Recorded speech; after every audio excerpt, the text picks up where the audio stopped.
O tema dessa palavra é interessante, que é uma ênfase no meu ministério. Deixa eu te falar, eu não creio num evangelho de fracasso. Eu não creio no evangelho que retrocede.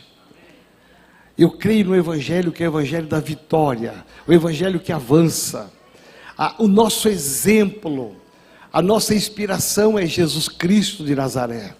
Você tem que olhar para Jesus Cristo e perceber que a história de Jesus, ela tem que se repetir na sua história. A Bíblia fala que ele é o protótipo da humanidade. Se você quer ter uma vida de sucesso abençoada, tem que olhar para Jesus Cristo. Você tem que perceber o quanto ele fez, o quanto ele realizou, o quanto ele foi atacado, o quanto ele sofreu nas mãos dos inimigos, mas em momento algum ele retrocedeu do seu ministério, em momento algum ele parou, porque ele sabia que no final a vitória viria. Então diga assim: Jesus é o meu modelo. Presta atenção, a igreja ela deve ser o modelo, ela deve, mas não é. Os pastores devem ser o modelo, mas não são. Um bom crente deve ser o modelo, mas não é. O nosso modelo perfeito, sem nenhuma falha, é Jesus Cristo de Nazaré. Então você tem que olhar para ele. Quando aos Hebreus capítulo 12, verso 2, se escreve dizendo: olhando firmemente para o autor e consumador da nossa fé, Jesus Cristo. Então diga assim: eu preciso olhar firmemente para o autor da minha fé, Jesus Cristo. Então eu quero falar com você hoje, nesta manhã. Saber quem eu sou em Cristo determina e define o meu final. Então diga assim: saber quem eu sou em Cristo determina o final da minha história. É interessante porque nós olhamos em toda a Bíblia e nós encontramos alguns exemplos inspiradores de homens e mulheres.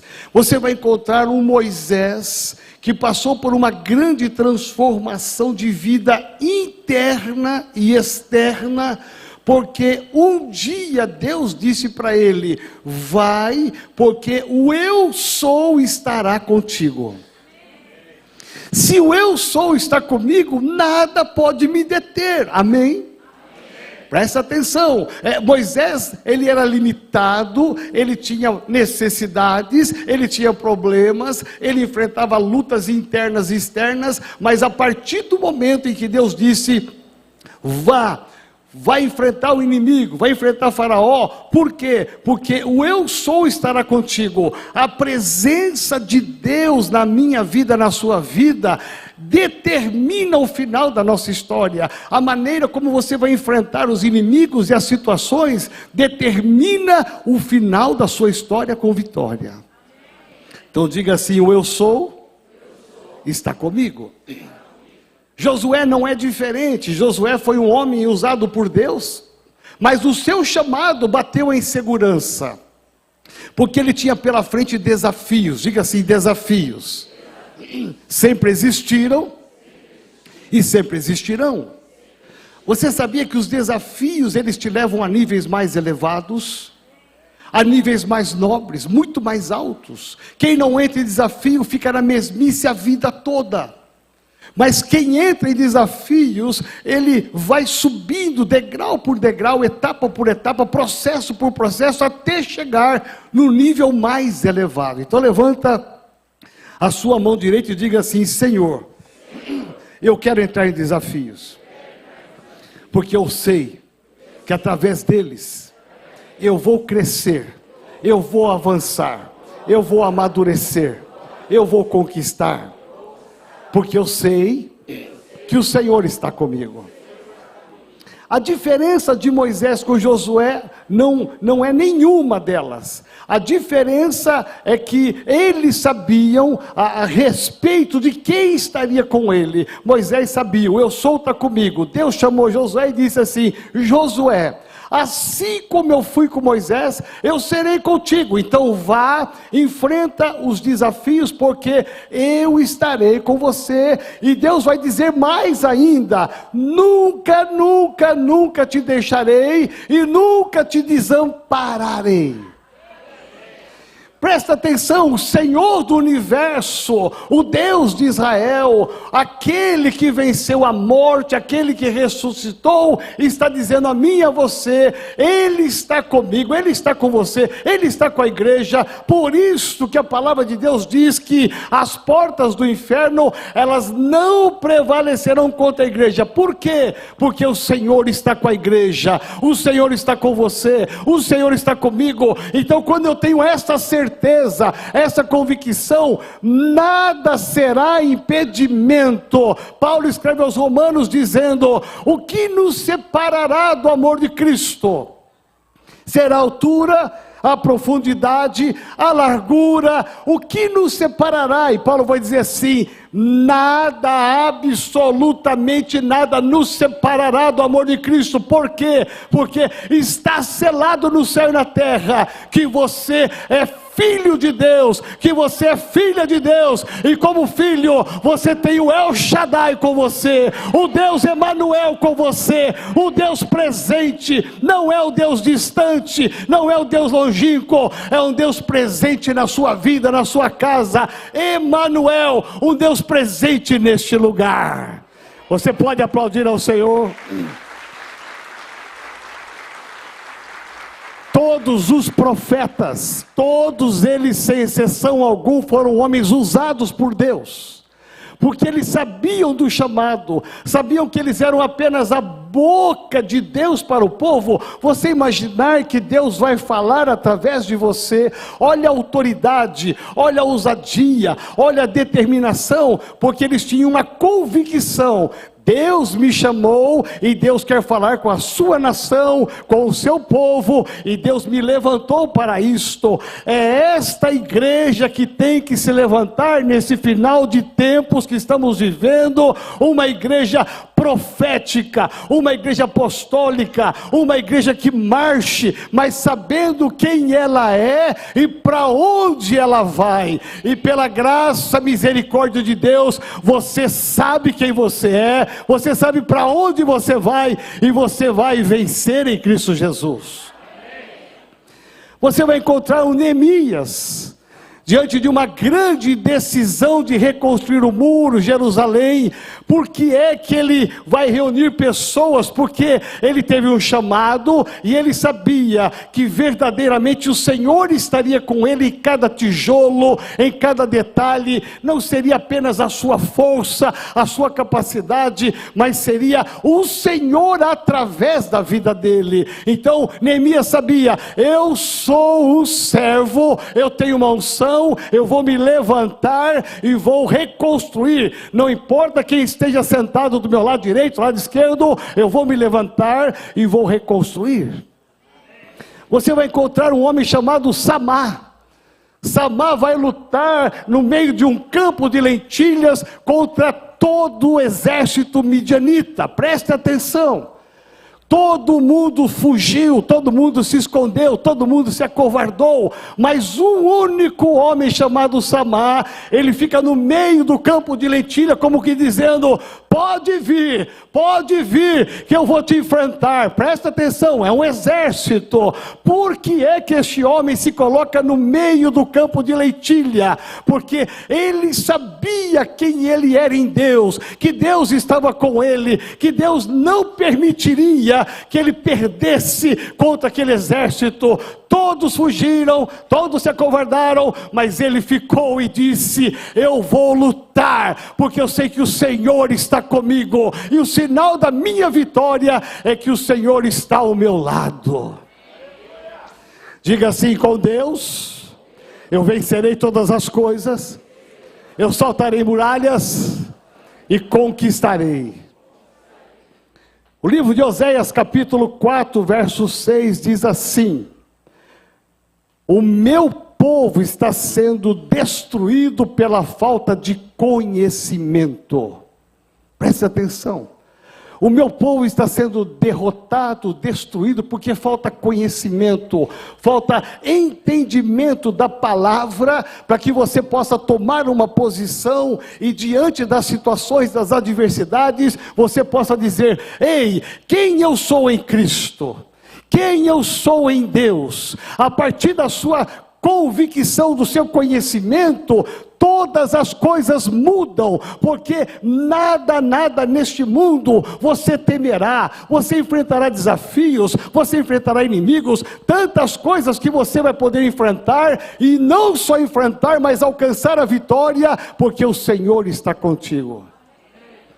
Uma das maiores causas de derrota e fracasso de muitas pessoas é porque, ao invés de terem o conhecimento do poder de Deus, eles ficam acanhados e ficam não com as verdades de Deus, mas com as mentiras do diabo. O diabo está o tempo todo soprando no seu ouvido, no ouvido da igreja: a igreja não vai avançar, você não vai vencer, essa enfermidade vai te levar para a morte, esse desemprego vai durar a vida toda, os negócios não vão sair, há uma crise instalada no Brasil. O diabo começa a trazer à existência mentiras e inverdades, e muita gente dá crédito a essas mentiras, essas inverdades, e esquecem de se apoiar no conhecimento da verdade de Deus. Diga assim: Jesus disse: conhecereis a verdade, e a verdade vos libertará.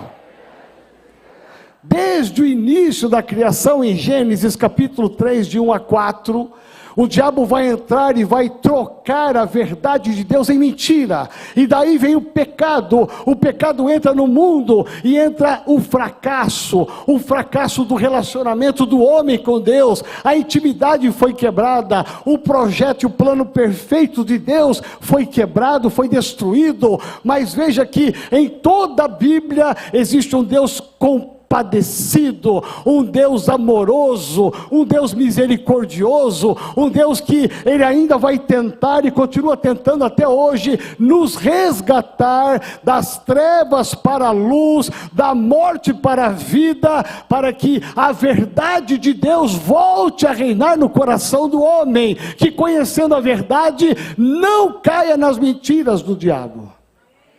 Diga assim: eu jamais vou cair nas mentiras do diabo, mas eu vou dar crédito às verdades de Deus. Mateus capítulo 4 vai nos ensinar algo muito interessante. Jesus, antes de ensinar, antes de fazer curas e milagres, Jesus Cristo vai ser tentado no deserto por 40 dias e 40 noites, quando ele estava em jejum. Ao terminar os 40 dias, aproxima-se dele o diabo, e Satanás vai tentar Jesus em 3 áreas muito fortes, e Jesus vai reagir, não porque ele é Deus, ele vai reagir baseado na palavra, em todas as mentiras e inverdades do diabo e trocadilhos do diabo. Jesus vai dizer o seguinte: está escrito. Diabo, está escrito. Diabo, está escrito. Por 3 tentativas de levar Jesus às inverdades, Jesus vai dizer assim: você está mentindo, porque tem uma verdade de Deus na Bíblia, e se Deus escreveu, vai acontecer. Diga assim: tudo que Deus escreveu, tudo que está escrito a meu respeito, a respeito da minha família, irá acontecer. Deus está comigo e eu vencerei. Preste atenção. A grande mensagem do Evangelho não é apenas você frequentar uma igreja. É muito bom, é importante, é fundamental você congregar numa igreja. É muito bom você estar numa célula. Tudo muito bom, essa é a visão da nossa igreja. Mas muito mais do que isso, você tem que saber quem você é em Cristo. A diferença desses homens que eu citei, e de mais ainda o pequeno Davi, que quando enfrenta o Golias, ele vai dizer para o Golias o seguinte: todo exército tímido acovardado, todo exército escondido, o único homem aparece para enfrentar o Golias, chamado Davi. E Davi vai dizer claro, em alto, bom som para Golias: você vem contra mim, contra o povo de Deus, com escudo, com lança, mas eu venho em nome do Senhor dos Exércitos. Diga assim: a diferença é saber quem eu sou em Cristo Jesus. A diferença é quem está comigo. Aí o temor some. O salmista vai dizer assim: em me vindo o temor, confiarei no Senhor. Diga assim: em me vindo o temor, eu vou confiar em Deus, porque Ele está comigo. Todo medo vai embora, toda ansiedade vai embora, tudo que não é do Senhor vai embora. Eu quero pensar então com você sobre 7 verdades quando você tem posição com Cristo. Primeira verdade da palavra de Deus: quando você sabe quem você é em Cristo, você tem vitória contra os inimigos. Quem aqui tem inimigo? Eu vou levantar a minha porque eu tenho. Não que eu sou inimigo deles, mas eles são inimigos. Quem aqui tem inimigo? Gente, está cheio de inimigos. Às vezes até na família, no trabalho. Tem gente que maquina o mal contra você, contra a minha vida, contra a igreja. Já viu isso? E é impressionante, porque a Bíblia diz, a palavra de Deus diz o seguinte: que quando você sabe quem você é, o primeiro nível é você vencer os seus inimigos. Ou seja, o seu inimigo nunca, talvez, será o seu amigo, mas ele será derrotado, porque quem está em você é Cristo Jesus. Olha o que diz o profeta Isaías 54:17. Toda arma forjada, preparada contra ti, não prosperará. Toda língua que se levantar contra ti, em juízo contra tu, o condenarás. Esta é a herança dos servos do Senhor, e a sua justiça que de mim procede, diz o Senhor dos Exércitos. Toda arma forjada, toda língua contra você, presta atenção. Eu estou com medo, eu estou inseguro. Presta atenção, ei, acorda você, acorda a igreja. Nós não podemos ter medo dos nossos inimigos. Eles sempre existiram, sempre existirão, mas o Senhor dos Exércitos está contigo e te dizendo nessa manhã: eu vou te guardar, eu vou te proteger. Toda arma forjada não prosperará, toda língua não prosperará, porque você é meu servo, você é meu filho. Quem aqui passa por provas? Eu vou levantar a minha mão. A vida da gente é uma prova, não é, Júnior? A vida da gente é uma prova, não é, Jaiter? É prova, gente. Quando você pensa que acabou uma prova, vem outra. Fala: Santo de Israel, o que é isso? Você sabia que as provas te aproximam de Deus? As provas têm um lado positivo e não só negativo. As provas fazem você ter um posicionamento. Mas as provas, elas te levam a um nível mais elevado se você entender a prova pelo lado positivo e não negativo. E olha só o que diz a palavra de Deus em 2 Timóteo 1:12. E por isto estou sofrendo estas coisas, é o apóstolo Paulo falando, mas não me envergonho, porque sei em quem tenho crido, e estou bem certo de que Ele é poderoso para guardar aquilo que me foi confiado até aquele dia.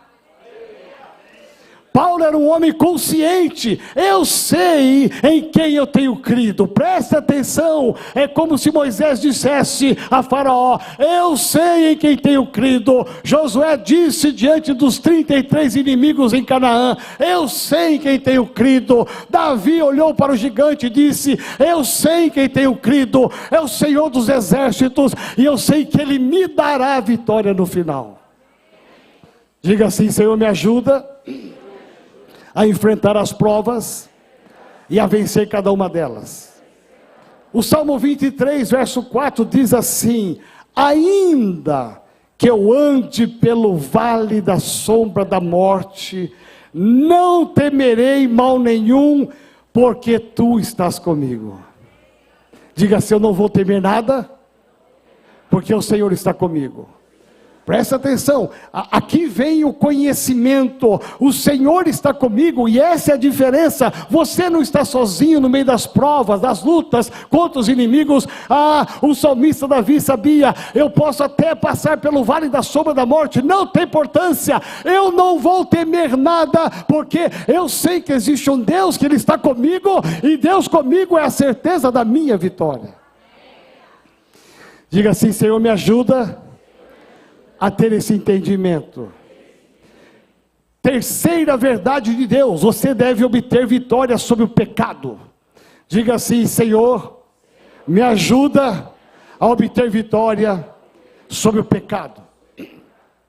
A Bíblia fala que o diabo, ele tem algumas artimanhas para te enganar.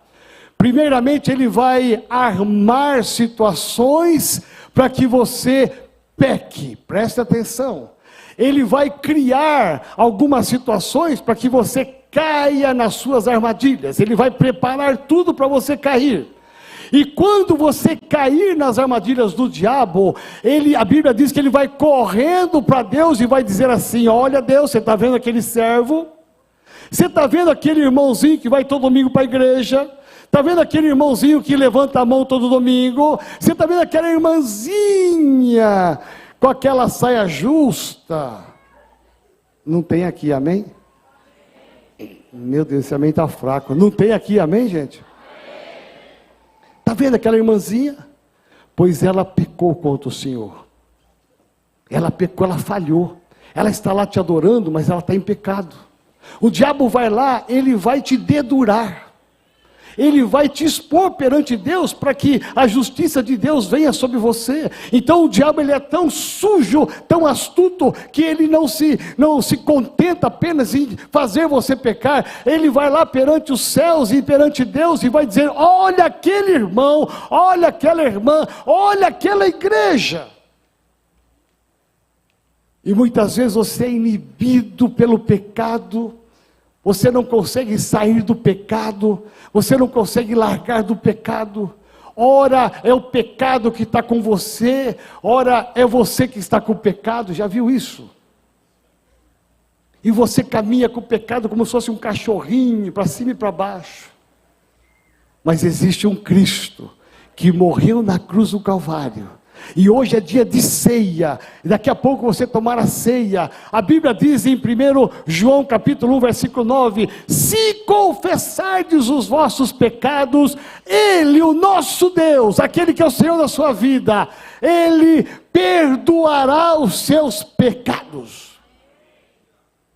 Preste atenção, você tem que reconhecer o pecado, confessar o pecado imediatamente, para tirar toda a legalidade do diabo contra a sua vida, para que ele não vá perante Deus ali te entregar. Você já cancela, você já renuncia, você quebra os vínculos do passado, e você começa uma vida nova em santidade, e aí as brechas são fechadas, as bênçãos que estão retidas começam a cair, e mais ainda, nos diz a Bíblia em Isaías 43, 25, e eu mesmo sou o que apaga as suas transgressões, por amor de mim, dos teus pecados que você cometeu, não mais me lembro. Diga assim: a partir do meu confessar. Pode dizer com ênfase, diga assim: a partir do meu confessar, Deus vai me perdoar, e Ele vai jogar todos os meus pecados no abismo, e nem Ele vai se lembrar. Nessa hora Deus disse: eu estou com Alzheimer, não vou lembrar, está esquecido. O que o diabo faz? Ele fica te atormentando, ele fica trazendo os seus pecados do passado.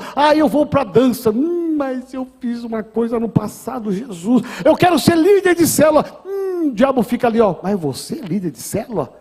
Rapaz, você só fez besteira no passado. Olha quantas coisas você cometeu de errado no passado. O diabo começa a te acusar, porque a Bíblia diz que o diabo é acusador dos seus pecados. Enquanto Deus, o nosso Deus, vai dizer assim: quando você sabe quem você é em Cristo Jesus, todos os seus pecados são perdoados quando confessados, e nem ele vai se lembrar. Então você vai ter autoridade para dizer para o diabo: longe de mim, porque se nem Deus lembra, eu vou viver uma nova vida, eu vou caminhar com um novo propósito, porque Ele está comigo, Ele me lavou, me remiu pelo sangue do Cordeiro. Você pode aplaudir ao Senhor?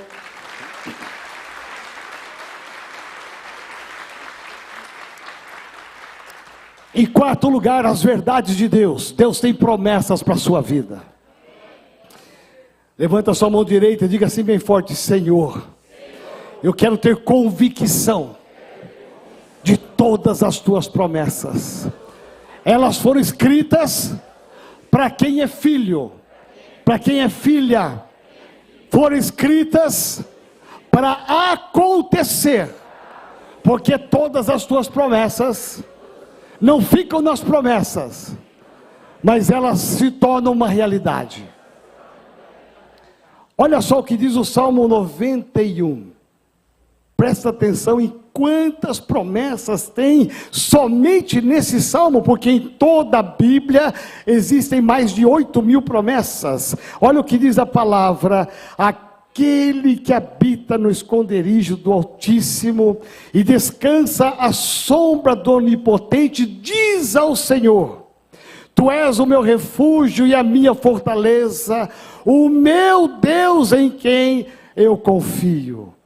Pois Ele te livrará do laço do passarinheiro e da peste perniciosa. Ele o cobrirá com as suas penas, e sob as suas asas você estará seguro. A sua verdade é proteção e escudo. Você não terá medo do terror noturno, nem da flecha que voa de dia, nem da peste que se propaga nas trevas, nem na mortandade que assola ao meio-dia. E hoje ao meio-dia a gente vai pegar fogo nessa cidade, porque vai estar quente, não vai? Aqui está dizendo... Aqui está dizendo claramente que nem a mortandade do meio-dia chegará na sua vida. Olha para quem está do seu lado e diga assim: não tenha medo de nada. Olha só o que diz a palavra. Por isso que a mensagem de hoje, se você entender, nunca mais você será o mesmo. Olha o que diz a palavra: caiam 1.000 ao seu lado, preste atenção, 1.000 e 10.000 à sua direita, você não será atingido. Isso é promessa de Deus. Caiu todo mundo vacilou, todo mundo errou, todo mundo pecou, todo mundo viveu um drama, mas eu que sou filho de Deus, eu não serei atingido, você não será atingido. Há um Deus que tem uma verdade te dizendo: Ele te protegerá. Somente com os seus olhos você contemplará e verá o castigo dos ímpios. Você disse, é você que está dizendo, olha só: o Senhor é o meu refúgio, você fez do Altíssimo a sua morada, nenhum mal lhe sucederá, praga nenhuma chegará na sua tenda, na sua casa, porque aos seus anjos Ele dará ordens a seu respeito, para que guardem você em todos os seus caminhos. Olha Deus abrindo mão dos anjos, dizendo: guarda lá, guarda a Neia, guarda a Maria, guarda o João, guarda o Lincoln, guarda ao César, guarda o Davis, guarda o Marcelo, guarda o Ladislau. Deus está dizendo: ei anjos, guardem esse filho meu amado, porque ele é meu, nada vai acontecer com ele. Olha para esse irmão e fala assim: cuidado que tem anjos do teu lado. Olha o que diz a palavra: eles o sustentarão nas suas mãos, para que você não tropece em alguma pedra.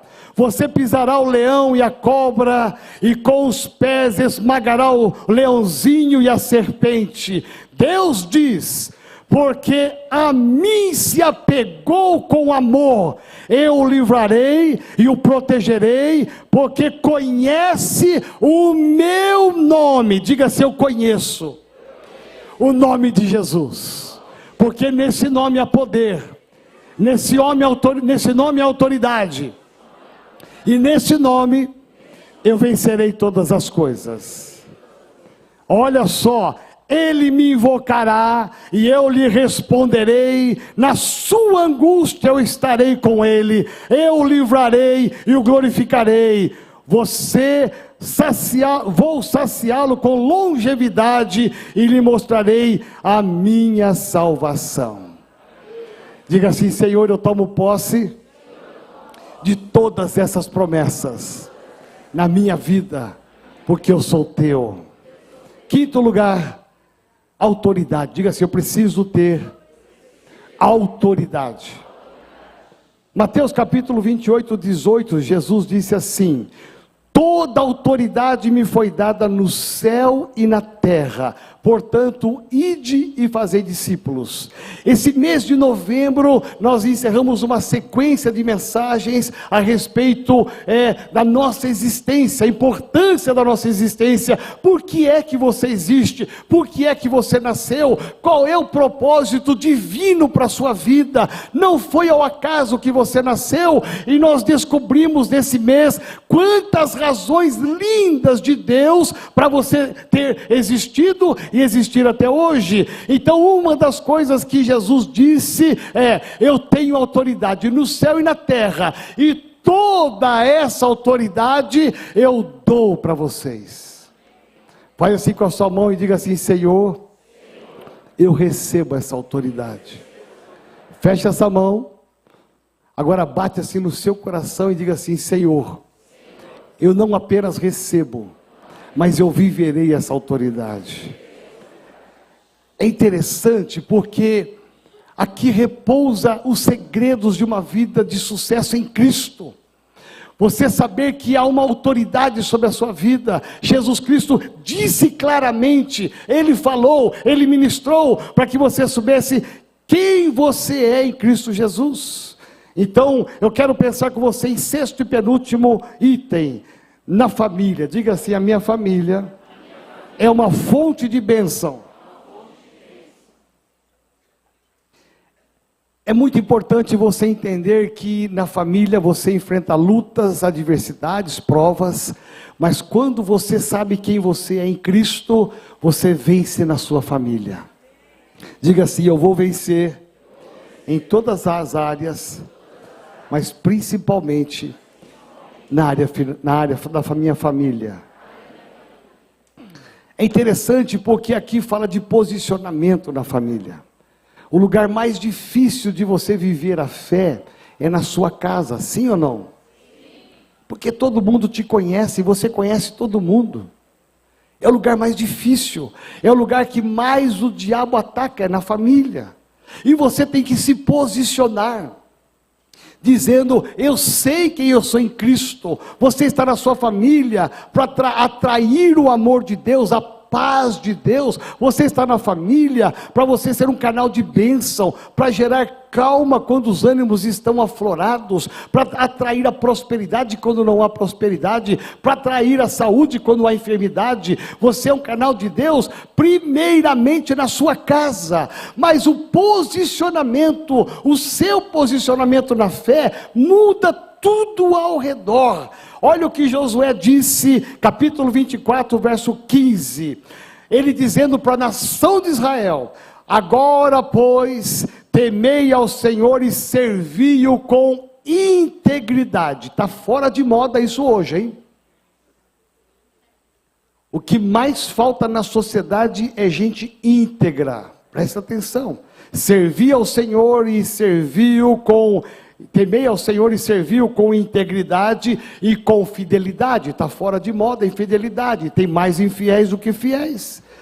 Deitai fora os deuses aos quais serviam vossos pais, da além do Eufrates, do Egito, e servi ao Senhor. Ou seja, joguem fora esses deuses, ídolos. Ei, você está ainda trazendo essas coisas pagãs para dentro da sua casa. Estamos na véspera do Natal. Quanta simbologia de festas pagãs do Natal que a gente traz para dentro de casa, como se fosse uma coisa simples para agradar A, B, C, as crianças. Preste atenção, é responsabilidade do sacerdote, das mulheres terem um posicionamento daquilo que é de Deus e daquilo que não é de Deus. Essas coisas pagãs têm que ficar fora. Veja só como o diabo traz inverdades. Na Páscoa, o diabo trouxe o coelhinho da Páscoa, lembra?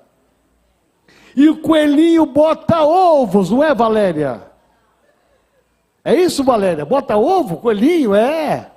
Bota ovo? Não.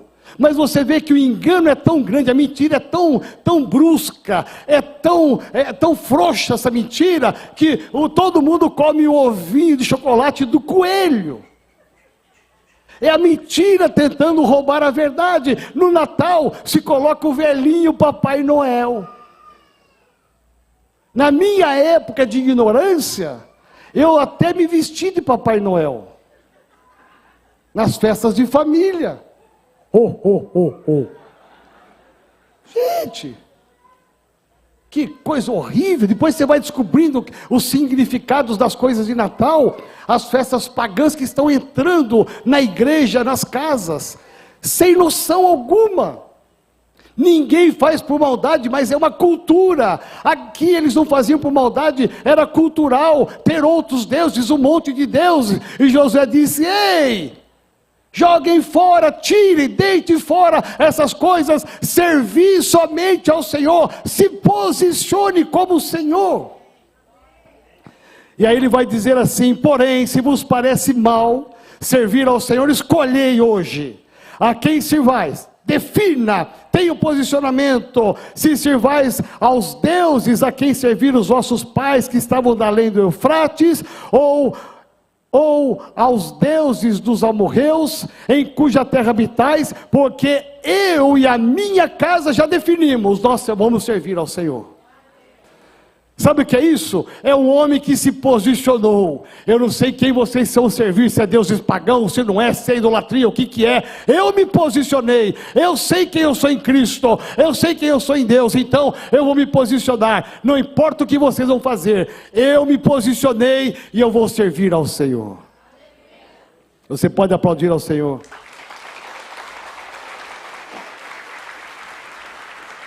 Você sabe que o posicionamento deste homem na sua família fez levar a nação de Israel inteirinha a jogar os deuses fora e a voltar para o Deus verdadeiro?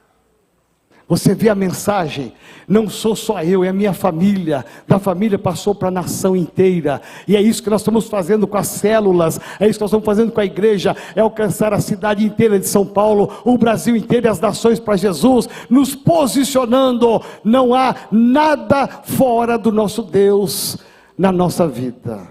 Quero convidar você a ficar de pé.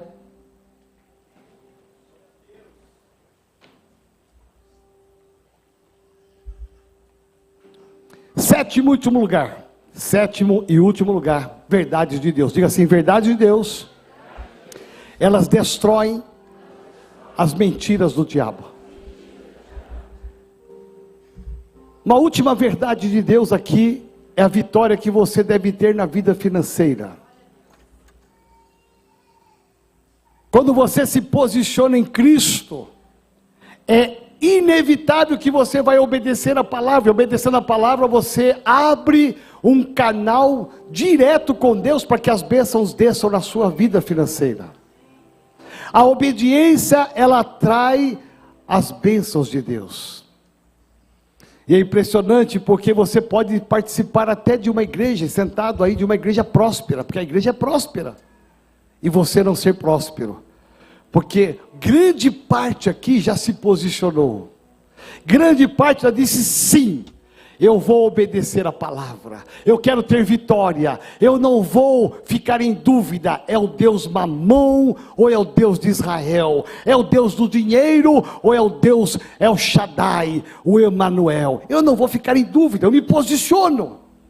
Se a Bíblia diz que quando eu me posiciono financeiramente, eu fecho as brechas para que o diabo não entre, para que as legiões demoníacas não roubem a sua finança, não fiquem levando o seu dinheiro para outros lados.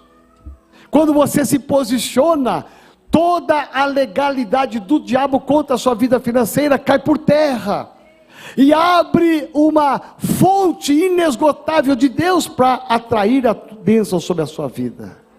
Olha o que diz Malaquias capítulo 3, verso 10 e 11. Tragam todos os dízimos à casa do tesouro, para que haja mantimento na minha casa. Ponham-me à prova, diz o Senhor dos exércitos, se eu não lhes abrir as janelas do céu, e não derramar sobre vós bênção sem medida. Por causa de vocês, repreenderei o devorador, para que não consuma os produtos da terra, e não deixarei que as suas videiras nos campos fiquem sem frutos, diz o Senhor dos exércitos. O fracasso na vida financeira vem quando você não obedece. Você não pode chegar aqui num domingo e falar assim: puxa, vai ter dízimo hoje? Não pode dizer assim: mas tem dízimo aqui, tem oferta aqui. É princípio da palavra de Deus. Não foi a renovada que instituiu isso, foi o próprio Deus. Eu sou prova viva da minha fidelidade com a minha esposa e meu filho, do quanto Deus tem nos abençoado pela nossa fidelidade. Eu dei um pouco do meu testemunho lá no Encontro com Deus de Homens, como Deus tem sido bom, porque a partir do momento da sua obediência, não há nada no meio do caminho que impeça que Deus derrame bênção. Oportunidades de você comprar, de você conquistar, de receber aumento de salário, oportunidade de as ações da justiça descerem sobre você, oportunidades de comprar, de vender, de viajar. Deus abre o céu e derrama bênção. Aqui diz sem medida, não tem como medir, porque é tanta bênção, é muita abundância, mas isso para quem se posiciona. Amém? Olha só, eu quero terminar dizendo o seguinte: fica firme nas verdades de Deus. Deus não é homem para que minta. Deus falou, vai acontecer. Deus é Deus de justiça, de amor, de misericórdia, de bondade, mas Ele é Deus de bênção. Eu quero terminar aqui um texto que eu li, 2 Timóteo 1,12, diz assim: porque eu sei em quem tenho crido, e eu estou certo de que Ele é poderoso para guardar o meu depósito até aquele dia. Eu sei, não tem dúvida, vem a luta, não tenho dúvida, vem o problema, não tenho dúvida, vem a escassez, eu não tenho dúvida, eu sei quem tenho crido, os inimigos estão atacando, eu não tenho medo, porque eu sei, o eu sei faz a diferença, eu sei quem eu sou. Você tem que sair daqui hoje dizendo: eu sei que eu saltarei muralhas, eu sei que eu vencerei meus inimigos, eu sei que esse tempo de luta vai passar, porque o Senhor está comigo, e o Senhor estando comigo, o verdadeiro final da minha vida é vitória e vitória e vitória, é bênção e bênção e bênção. Eu quero convidar você a fechar os teus olhos.